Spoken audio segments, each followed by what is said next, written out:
Hi, everyone. My name is Rodney Antonio Arnett, and I'm pleased to share with you Lift Every Voice and Sing for the Las Vegas Clark County Library District's YouTube channel, virtually anywhere. So before we start, please remember that you can connect with the Library District 24/7 on their website at lvccld.org, where you'll find tons of great free stuff to enjoy, like ebooks, audiobook, movies, music, TV shows, e-resources to sharpen your skills, and so much more. Also, if you don't have a library card, just sign up for the new digital e-card on their website. Thank you again, and I hope you enjoy the program. Lift every voice and sing till earth and heaven ring with the harmonies of liberty. Let our rejoicings rise high as the listening skies. Let it resound loud as the rolling seas. Sing a song full of the faith that the dark past has taught us. Sing a song full of the hope that the present has brought us. Facing the rising sun of our new day begun, let us march on till victory is won.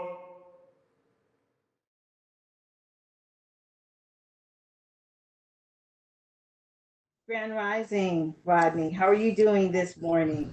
I'm well. How are you, Yanni? Good. First of all, I want to thank you for opening your heart and your voice as an artist to speak to the times.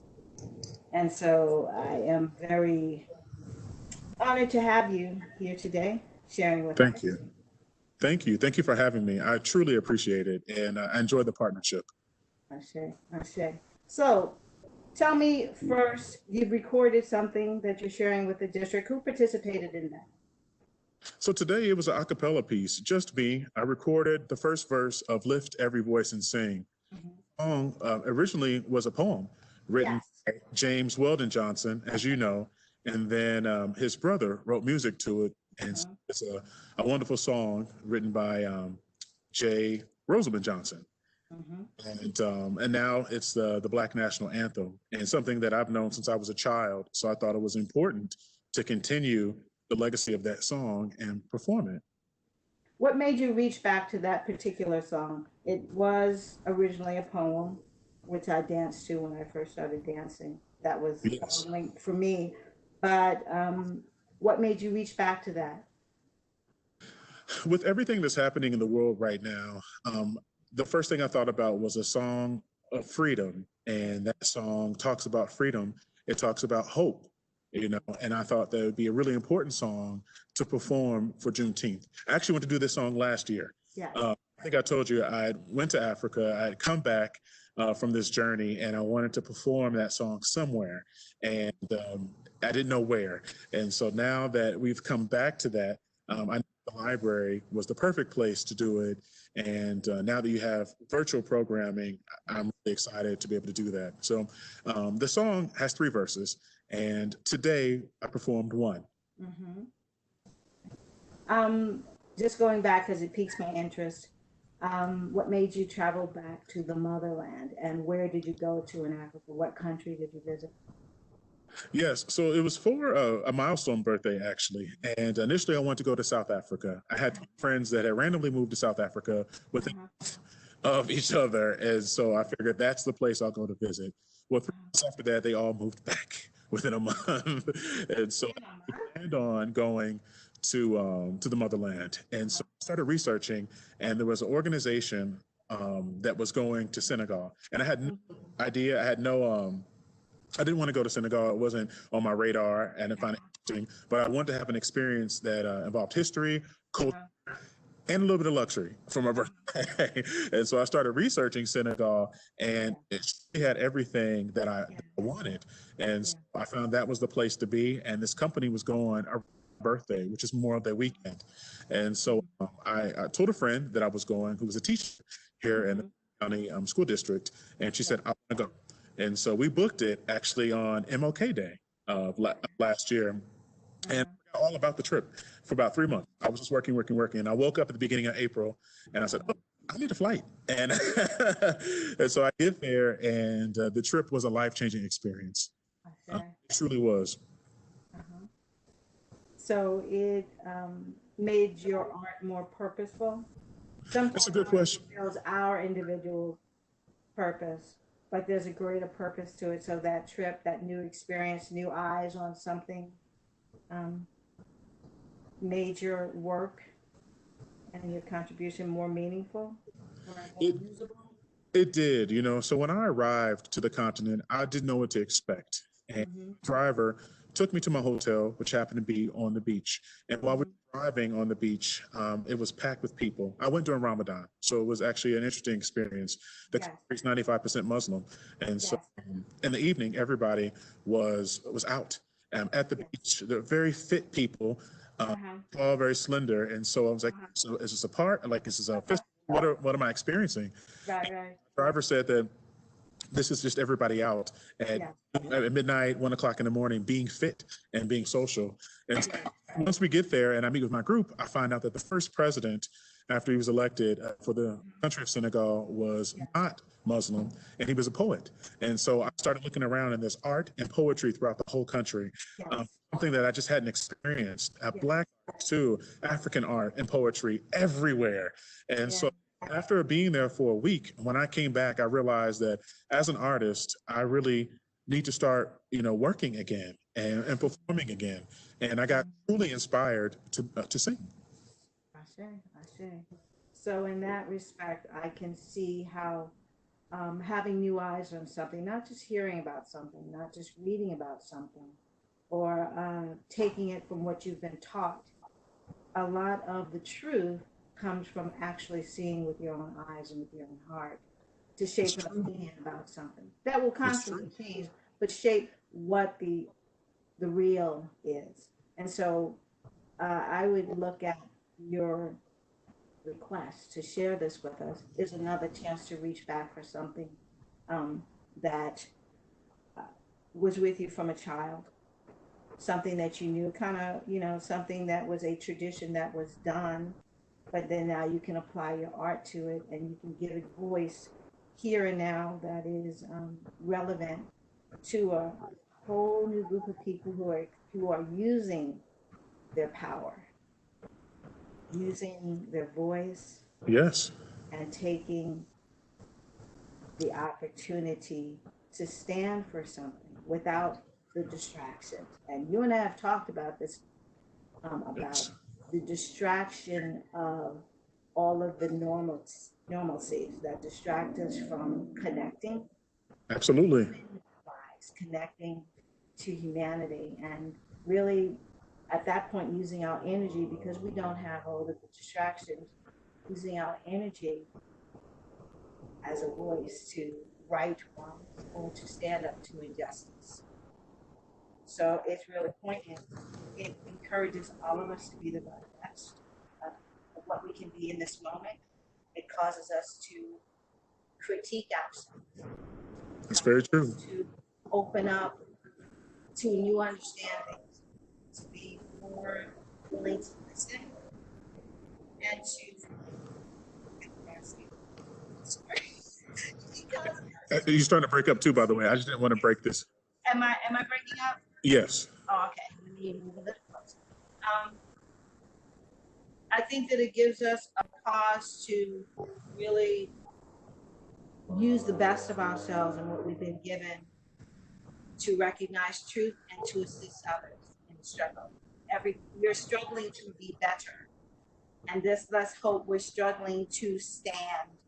And those that have chosen, we stand in many different ways. Some stand out in the street, on the sidewalk, in front of a courthouse, in front of a store.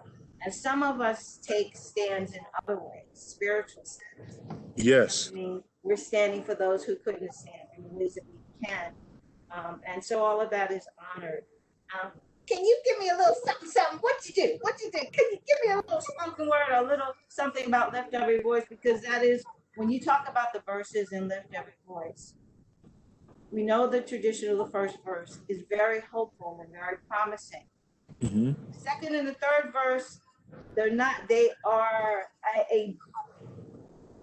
it's like the bitter medicine, the bitter, Right. and we don't recall those as often, but it is necessary. It speaks to the revolution of mind, body, and spirit. Yes. It does not come peaceably. It is, and when I mean peaceably, it means that it's not pretty, but it is necessary. What does King talk about? Right is the voice of the unheard. Yes. And so if we look, it's a lot of different things, and it's really interesting of how change is coming about and who's leading the change. I really appreciate you saying that, we have different ways of giving back. And Mm-hmm. I really thought about this. I was not able to protest. Mm-hmm.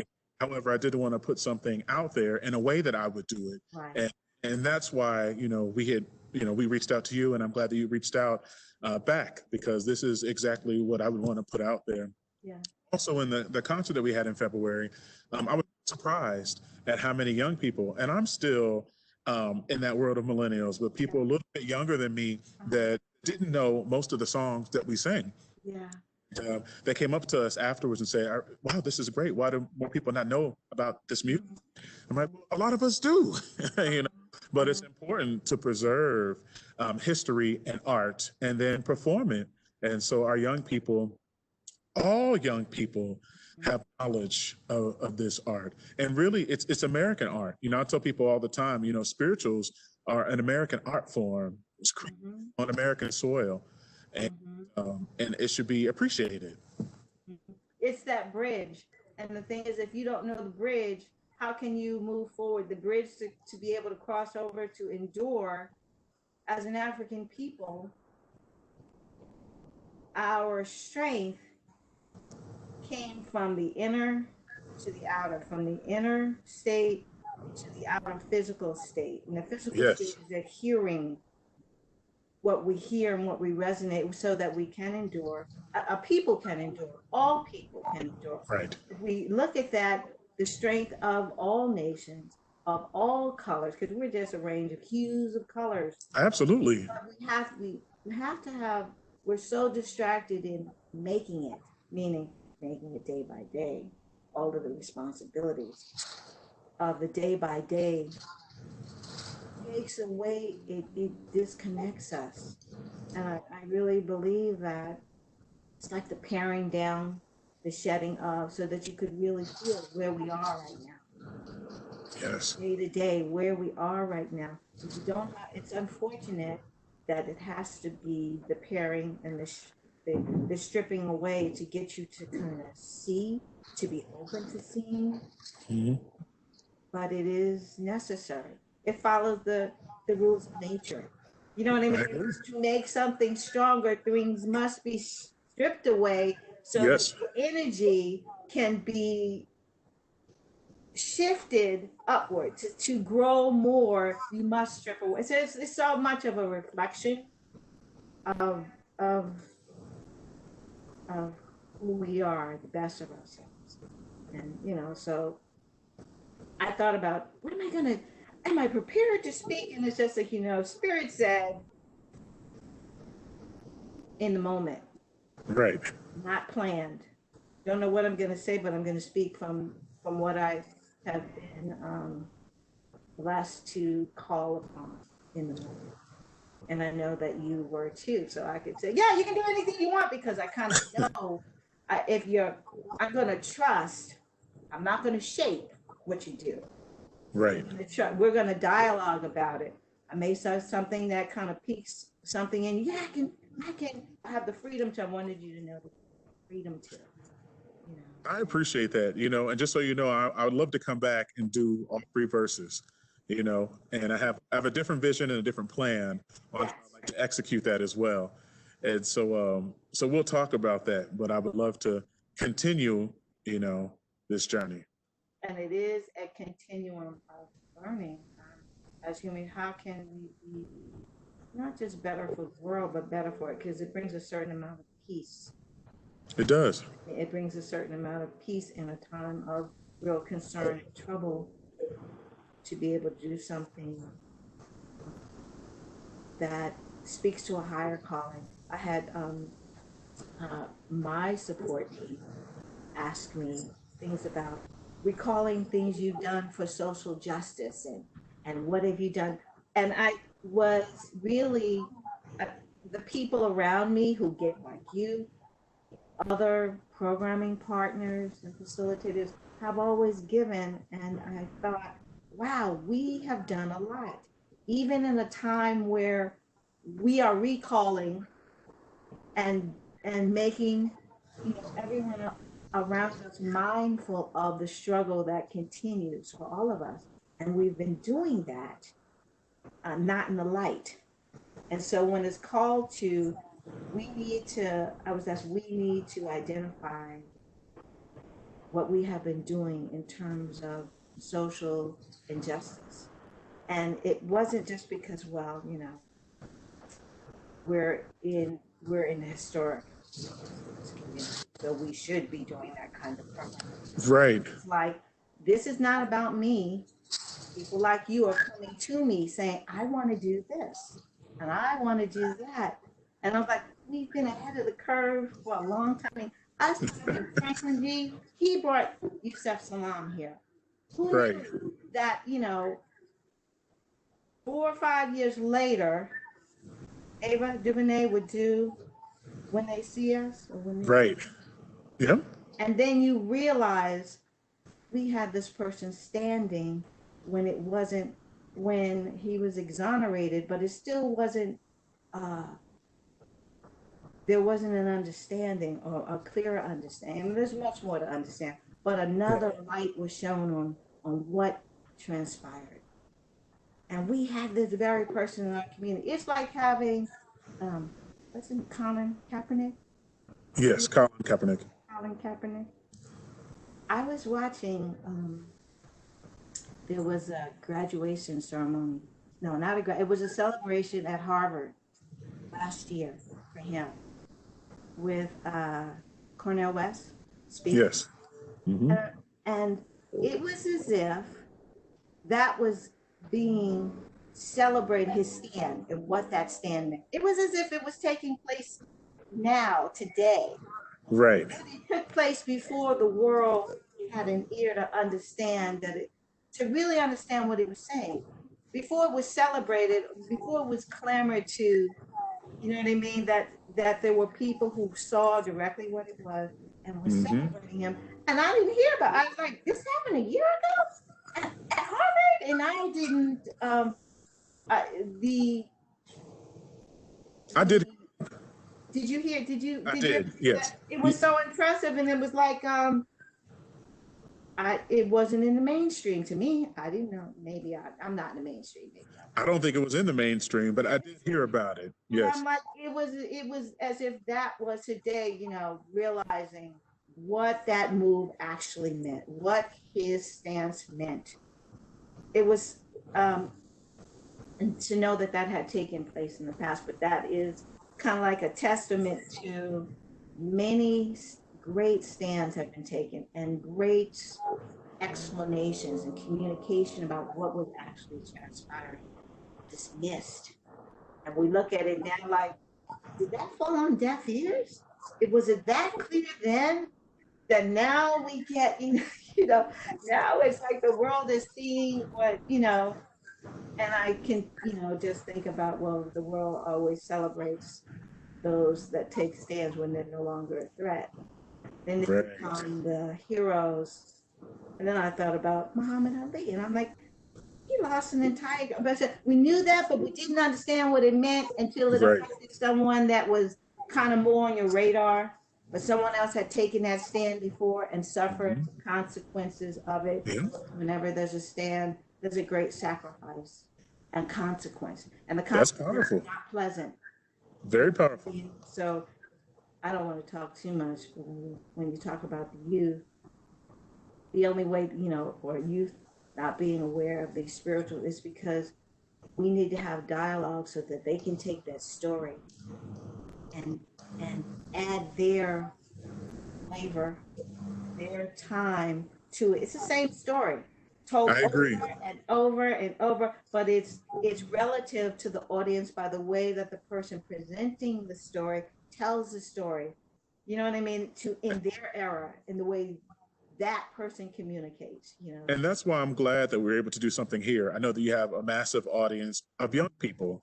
Mhm. And I was really hoping that this would be able to reach some young people, and they hear the melody and they find it interesting. They hear the harmony and they find it interesting. They may see the jacket that I'm wearing. It's like, wow, let's stop. I want to hear this song, to see what he looks like. Whatever grabs them, I'd love for them, to connect with that piece. So I really think I want to say thank you for allowing me to perform here.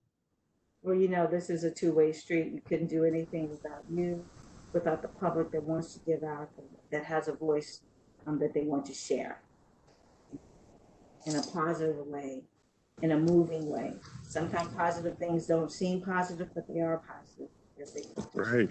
shift and, and a reason to look back and to be open. So I thank you. Thank you, technicians, for making this all Thank you, everyone here. I really appreciate it. happen. It was wonderful. Well, you have a wonderful day. Thank you for taking time out of your day but did you have to take the day off for this? I took the morning off. I'm still, Okay.